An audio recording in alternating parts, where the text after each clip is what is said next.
Okay, number 3. Tulad kanina, same method tayo, yung GUFSA. So start with given. Almost always again, gravity muna. Is equal to 9.8 meters per second squared. Now, basahin natin yung question. A coin is dropped from rest and reaches a velocity of 29.4 meters per second downward. How long was it falling? Okay?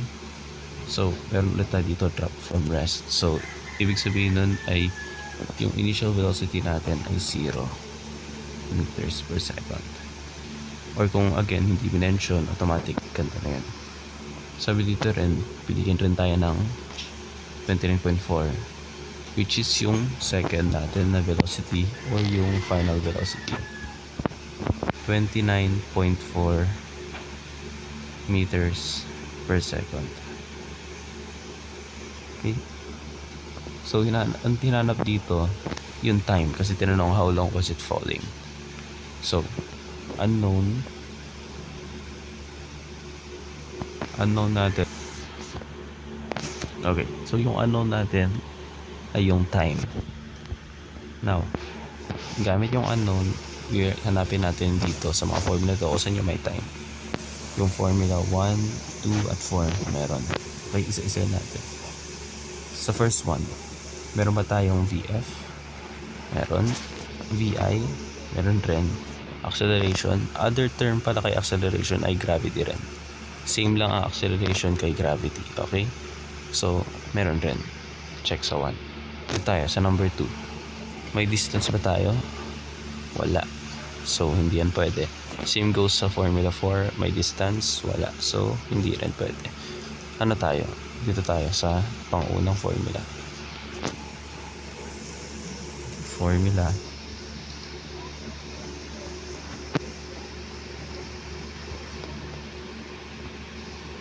VF is equal to initial velocity plus acceleration times time. Pero here's the thing, ang hinahanap natin ay time. So, kailangan natin i-isolate yung time dito. How do we do that? Kailangan mo natin ilipat itong acceleration of time dito sa kabila. Or actually, ito na lang yung ilipat natin sa kabila. Magiging VF minus VI is equal to acceleration time. Okay?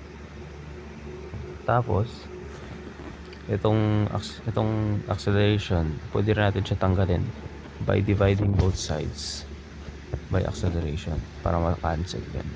So, matitira nating formula ay time is equal to final velocity minus initial velocity divided by acceleration. Dito sa formula na to, yung pagka-transpose na to, huwag na kayo maligaw kasi pagka nagkamali kayo ng konti, yung formula yung gagamitin, magkakamali rin. Okay? So, ito. Ano na tayo? Diretso tayo sa solution. Time is equal to final velocity 29.4 minus initial velocity divided by acceleration, which is 9.8. Dito lang natin sa calculator. 29.4 minus 0, 28.4 pa rin, divided by 9.8, 3. So, ang time natin ay 3 seconds. Nasa number 3.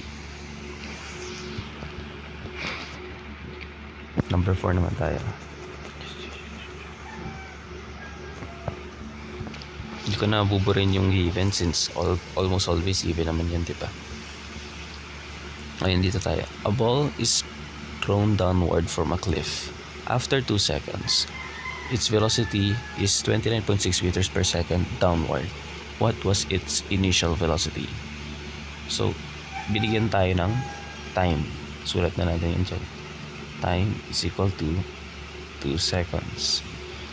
Other than that, binigyan rin tayo ng final velocity. Final velocity ito Kasi sabi dito, after 2 seconds, its velocity is 29.6. Hindi naman sinabi na before pa yun. So, after, pag matapos yung 2 segundo, umabot na yung bilis niya ng 29.6.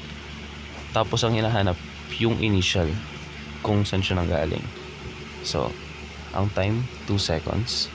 Tapos, ang final velocity ay 29.6 meters per second.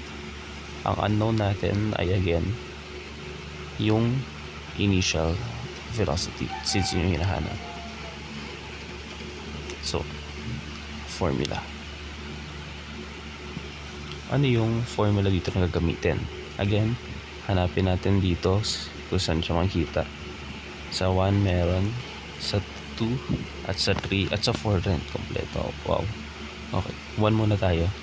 May time ba tayo? Yes. May acceleration? Yes rin. May final velocity? Yes rin. Okay, so pwede yung 1. Dito sa 2, may distance. So, bawal. 3, may distance rin. So, bawal na rin yan. Tapos 4, may distance rin. So, bawal na rin yan. Bawal yun kasi wala naman tayong distance dito eh. So, ang gagamitin natin itong first formula. Vf is equal to Vi plus A acceleration over time. Okay? Pero, ang hinahanap ay yung initial velocity. So, again, lilipat-lipat tayo dito ng mga ano. And ang ilipat na natin, itong acceleration over time para ma-isolate yung initial velocity dito. So, transpose sa kabila, magiging Vf minus acceleration time is equal to initial velocity. Ito na yung formula natin. Para baliktarin na natin, lagay na ito dun. And okay na siya. So, solution.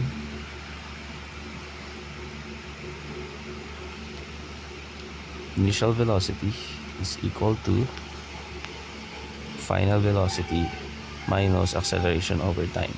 So, final velocity, which is 29.6 meters per second, minus acceleration 9.8 over time.